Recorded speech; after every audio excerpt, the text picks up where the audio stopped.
Tak vás opět zdravím a přeju vám fajn den. I když není úplně hezký počasí, tak ale nám neprší. No, někdy prší štěstí a někdy ta láska. Důležitý je, jak berete sami sebe a jak se stavíte k druhým. Pokud se stavíte k druhým tak, jako k sobě, a to pozitivně, ne nějaký házení klacků pod nohy, takzvaných klacků. Někdy to můžou být pořádný klády. Chtěl bych vám hlavně říct, že pokud jdete nějakou cestu v životě, ne vždy, nebo spíš není bez překážek. Překážky můžou být velké i malé. Záleží, co tím ty překážky myslíte. Někdy prostě holt život přinese i určitý problémy, starosti, ale taky radosti. Někdy jich bývá míň, někdy bývá víc, ale podstatou je, aby vy jste byli šťastní a opravdu neobližovali druhým. A snažili se pochopit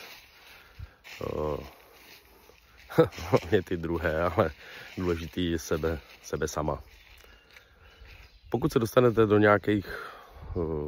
nějaký situace, kterou vám život přinese, aniž byste si dokázali představit, tak se nezalekněte. Nebo jenom na chvíli, ale musíte se opět postavit zase na nohy. Největší motivací může být i dítě. Pokud přistupujete k dětem, že opravdu je milujete, tak si myslím, že ty překážky, které vám dělají druzí, tak nemusí být tak velký, jak zrovna vypadají. Jo. Ale co je asi nejdůležitější, je opravdu dostanu se i k Bohu, láska k bližnímu svému.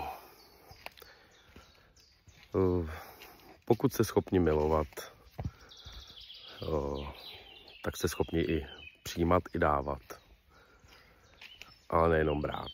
A to už jsem si myslím už kdysi řekl. Je důležitý v tom najít nějaký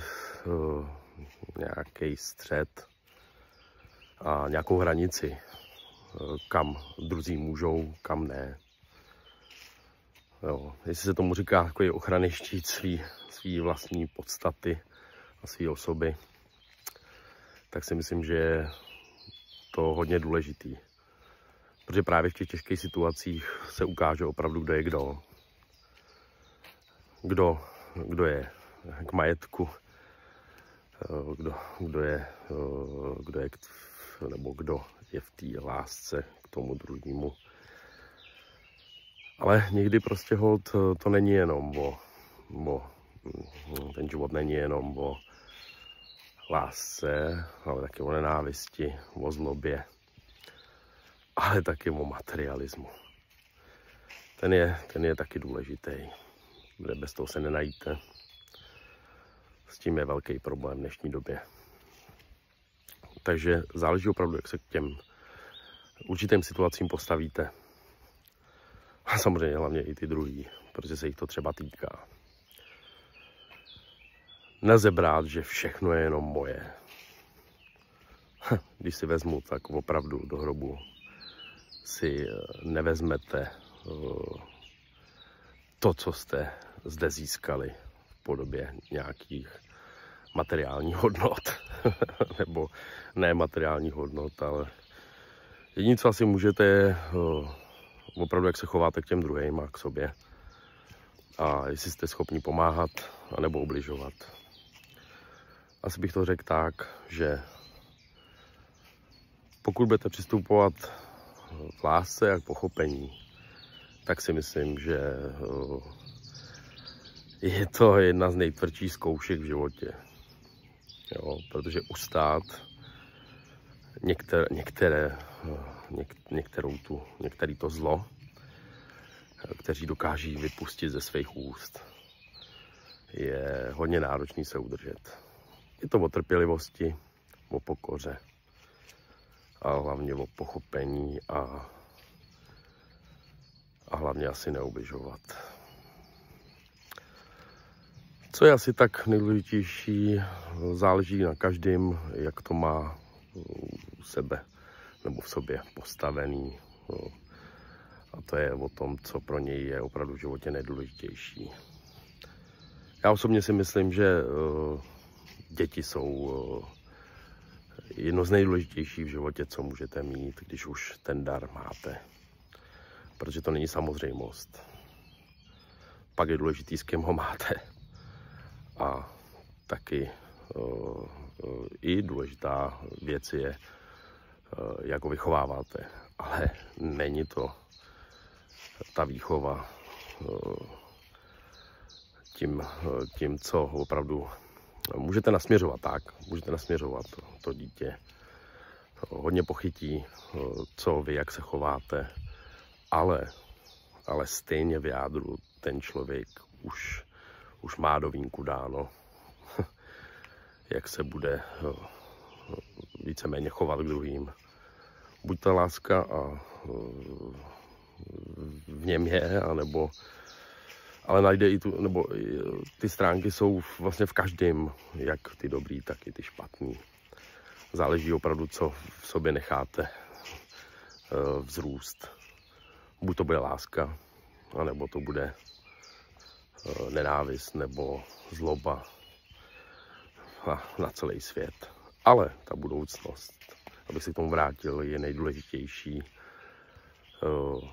Opravdu ty děti. Měli byste je chránit, snažit se je uchránit i před tím, co ve společnosti se nyní děje. Je to chaos a pochází opravdu. Záleží samozřejmě na každém, jak to tak vidí. Já tomu říkám určitý tam dole temno. To jsou různé úchylky a tak dále. Ale jsem chtěl říct, že je opravdu důležitý a to, co si nevezmete do hrobu, to je důležitý tady k tomu životu, ale po smrti už to nebudete potřebovat. A nevezmete si to sebou. Ale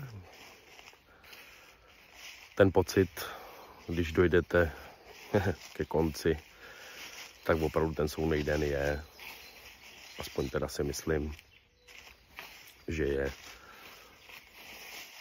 o zhodnocení nebo vyhodnocení všeho, co jste dělali, napáchali a jak jste se stavili k druhým. A to, co bude po, nechci říkat, že si myslím, že v určitém směru asi vím, co bude následovat, ale každopádně, co můžu říct na závěr, než opět zase něco natočím, tak mějte se rádi a neubližujte si. Protože nemusíte to vypadat, že ubližujete jenom tomu dotyčnému, nebo jenom sama sobě, ale i kolem toho okolí. V tom okolí může být někdo, komu můžete ubližovat hodně. Aniž byste si to uvědomovali. Nic, mějte se hezky a ať vám naděje na lepší zítřky nikdy neskončí. Mějte se fajn.